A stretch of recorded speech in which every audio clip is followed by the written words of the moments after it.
أعوذ بالله السميع العليم من الشيطان الرجيم. بسم الله الرحمن الرحيم.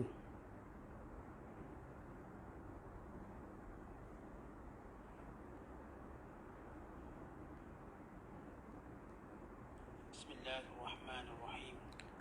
ومن أهل الكتاب من إن تأمنه بقنطار يؤديه إليك ومنهم من إن تأمنه بدينار لا يؤديه إليك إلا ما دمت عليه قائما ذلك بأنهم قالوا ليس علينا في الأميين سبيل ويقولون على الله الكذب وهم يعلمون بلى من أوفى بعهده واتقى فإن الله يحب المتقين إن الذين يشترون بعهد الله وأيمانهم ثمنا قليلا أولئك لا خلاق لهم في الآخرة ولا يكلمهم الله ولا ينظر إليهم يوم القيامة ولا يزكيهم ولهم عذاب أليم. صدق الله العظيم. Maksudnya, dan di antara ahli kitab ada orang yang engkau amanahkan dia menyimpan sejumlah besar harta sekalipun, dia akan mengembalikannya dengan sempurna kepadamu. Dan ada pula di antara mereka yang kalau engkau amanahkan menyimpan sedinar pun, ia tidak akan mengembalikannya kepadamu, kecuali kalau engkau selalu menuntutnya. Yang demikian itu ialah kerana mereka mengatakan, tidak ada jalannya kami menanggung dosa mengenai orang-orang yang ummi. Dan mereka pula selalu berkata dusta terhadap Allah, sedang mereka mengetahui bahawa mereka adalah berdusta. Bahkan mereka berdosa menyamakan hak orang. Kerana sesiapa yang menyempurnakan janjinya mengenai hak orang lain dan bertakwa, maka sesungguhnya Allah mengasihi orang-orang yang bertakwa. Sesungguhnya orang-orang yang mengutamakan keuntungan dunia yang sedikit dengan menolak janji Allah dan mencaburi sumpah mereka, mereka tidak akan mendapat bahagian yang baik pada hari akhirat. Dan Allah tidak akan berkata-kata dengan mereka dan tidak akan memandang kepada mereka pada hari kiamat, dan tidak akan membersihkan mereka dari dosa, dan mereka pula akan beroleh azab seksa yang tidak terperi sakitnya. Kita masih lagi berada dalam surah Ali Imran yang merupakan siri ke-16 dalam penafsiran surah Ali Imran. Bermula daripada ayat 75 sehinggalah ayat 77. Masih berada pada juzuk yang ketiga, pada surah yang ketiga, pada ayat 75 dan 77, dan merupakan siri yang ke-16 dalam penafsiran Ali Imran. Kalau sebelum ini, pada ayat yang sebelum ini kita baca, itu ayat 69 sehingga 74, menceritakan bagaimana sikap ahli kitab, khususnya Yahudi, yang suka mempermainkan agama dan telah meminda banyak ajaran-ajaran dalam agama mereka, bahkan berusaha untuk menyesatkan umat Islam dengan bermain-main dengan agama. Mereka berpura-pura masuk Islam untuk murtad, supaya umat Islam nampak bahawa agama ini tidak boleh diyakini. Namun Allah Ta'ala menjelaskan bahawa yang memberi petunjuk itu Allah Ta'ala. Islam ialah agama Allah, dan Allah beri petunjuk pada siapa yang dikehendaki. Walau bagaimanapun tashkikat, keraguan-keraguan yang cuba ditanamkan, walau bagaimanapun fitnah-fitnah, dakyah-dakyah yang cuba disuburkan, walau bagaimana label dan gelaran yang cuba diberikan, namun wallahu mutimmu nurihi, Allah akan menyempurnakan agamanya. Walau karihal kafirun, walaupun orang kafir membencinya. Walau karihal musyrikun, walaupun penyembah berhala, orang-orang musyrik, orang-orang yang menyekutukan Allah membencinya. Maka ini tabiat agama Allah. Kerana itu agama Allah, hendaklah seorang merasa gembira, merasa bangga bila Allah Ta'ala memilih mereka untuk berada dalam agama yang mulia dan suci ini. Allah Ta'ala menjelaskan pada ayat yang kita baca, iaitu ayat 75 hingga 77, tentang sebahagian lagi perangai ahli kitab, Yahudi dan Kristian, dalam bab melaksanakan amanah dan berpegang dengan janji. Apakah orang kafir boleh dipercayai? Atau secara khususnya orang Yahudi boleh dipercayai? Kita dengar pendedahan Al-Quran. Kerana Al-Quran sebenar-benar pembicara dan menceritakan sifat dan watak mereka ini. Allah berfirman, wa min ahlil kitab. Ada sebahagian daripada ahli kitab, baik Kristian atau Yahudi, man, sesiapa, in ta'manhu biqintarin, kalau kamu memberi amanah kepada mereka untuk menjaga harta kamu yang banyak, yuaddihi ilaik, mereka pasti menyempurnakan janji. Mereka pasti mengembalikan amanah tersebut. Ini satu kelompok. Allah puji. Al-Quran munsif. Munsif maknanya Al-Quran bercakap jujur dan memberi hak kepada even musuh Islam. Bahawa Allah Ta'ala menyatakan memang benar, di kalangan kita ada yang amanah. Ada yang jujur. Kalau kamu beri sejumlah harta benda yang banyak, tidak mampu menggelapkan mata mereka atau menghilangkan kejujuran dan amanah yang ada pada diri mereka. Ada kalangan mereka begitu. Lihat bagaimana Al-Quran memberi hak kepada orang-orang yang terkenal dengan menyeleweng agama Allah. Kemudian Allah menyebut, wa minhum, dan di kalangan mereka, man in ta'manhu bidinari, siapa yang bila mana kamu memberi amanah kepada mereka walau dengan 1 dinar, la yuaddihi ilaik, mereka tidak akan mengembalikan amanah tersebut. Mereka akan mengkhianati amanah tersebut. Melainkan illa ma dumta alaihi qa'ima, melainkan kamu meminta, mendesak, bahkan masuk mahkamah, bahkan kamu mesti mendakwa mereka, barulah mereka beri. Ini sebahagian perangai mereka. Dzalika bi annahum, kenapa mereka berperangai demikian? Kerana mereka beriktikad, menyatakan laisa alaina fil ummiyyin sabil, kami kalau pecah amanah, kami kalau mengkhianati orang yang selain pada Yahudi, kami tak berdosa apa-apa. Wa yaquluna 'ala Allahil kadhib, mereka melakukan pendustaan terhadap perintah Allah, terhadap kalam Allah dan wahyu Allah. Wahum ya'lamun, sedangkan mereka tahu. Bala, bahkan man aufa bi'ahdihi, siapa yang menyempurnakan janji mereka, wattaqa, dan takutkan Allah, fa innallaha yuhibbul muttaqin, Allah sentiasa mencintai orang-orang yang bertakwa. Innal ladzina yashtaruna bi'ahdillah, sesungguhnya orang-orang yang sanggup membeli janji Allah, wa aymanihim, dan bermain dengan sumpah-sumpah, samanan qalila, untuk mendapatkan sedikit keuntungan, ulaika la khalaqa lahum fil akhirah, mereka tidak akan ada bahagian balasan di hari akhirat kelak. Wala yukallimuhumullah, dan Allah Ta'ala tidak akan berbicara dengan mereka, yang tidak akan merahmati mereka. Allah akan marah, benci kepada mereka, murka pada mereka.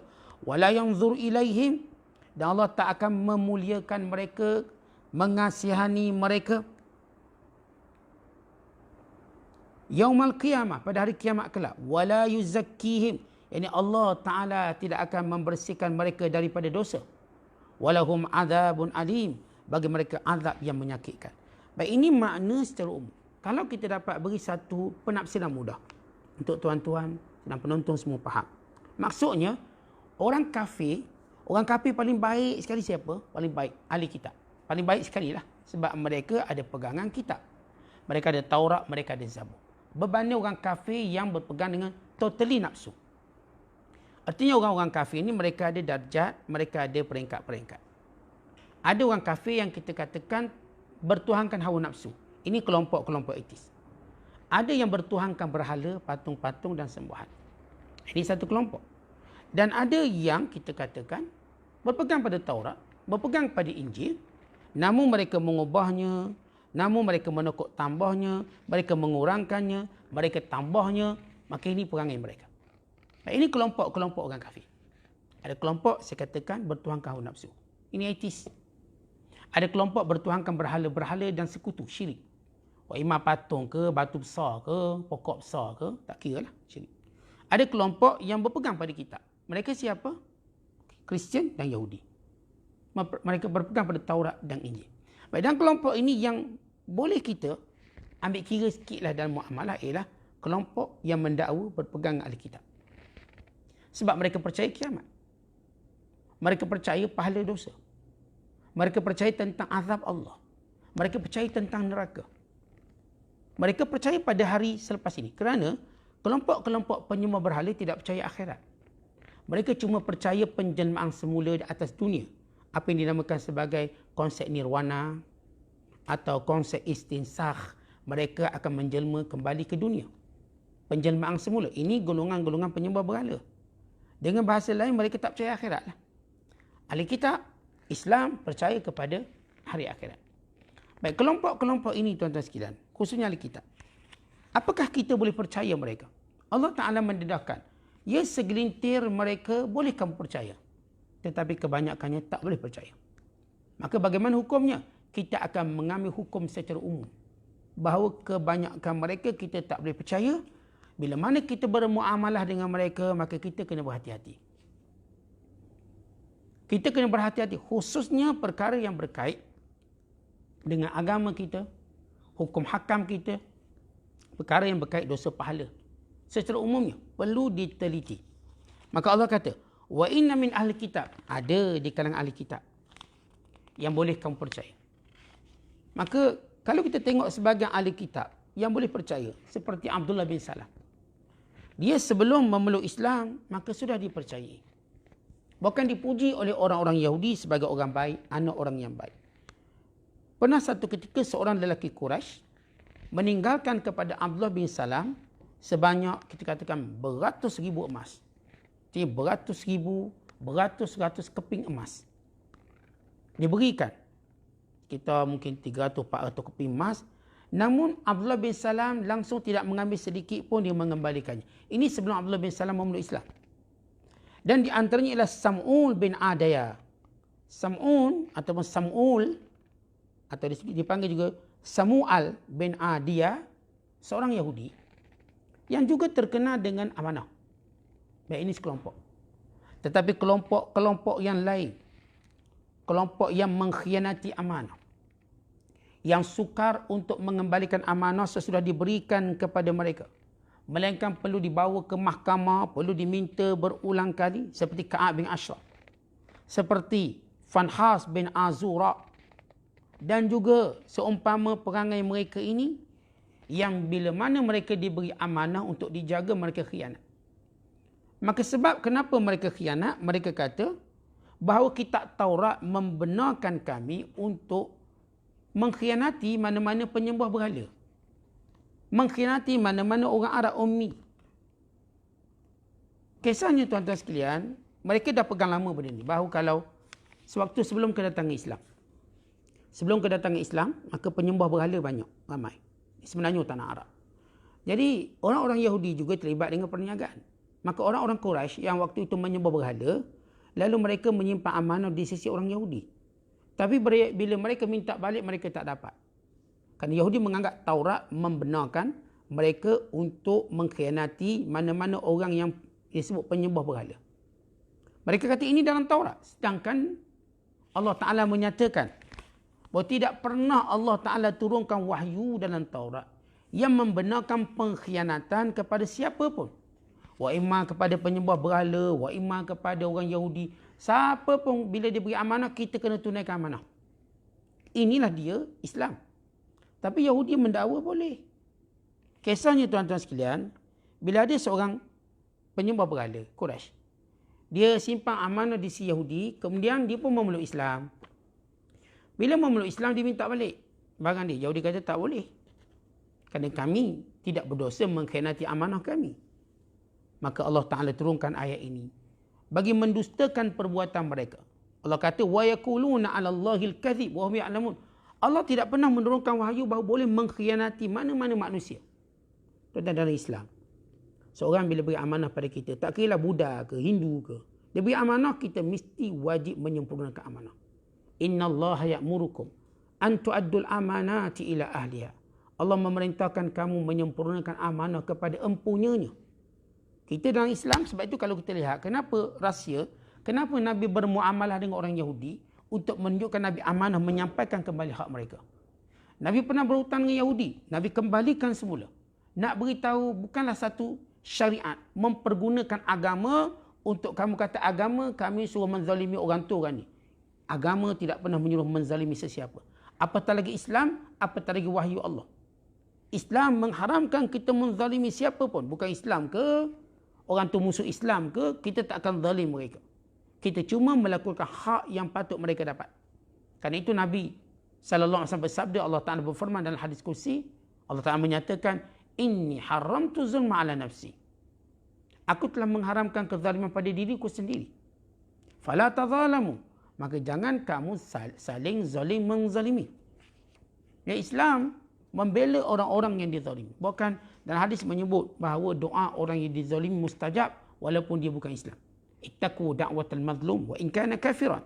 Takutlah kamu doa orang yang dizalimi walaupun mereka dikafir. Jadi ahli kitab yang berbohong atas nama agama. Kononnya atas pegangan Taurat bahawa kami boleh mengkhianati amanah. Kemudian Allah Ta'ala menyatakan, Bala man awfa. Bukan sebenarnya siapa yang menyempurnakan janji. Wattaqa, dan takut pada Allah. Kerana setiap janji itu akan ditanya.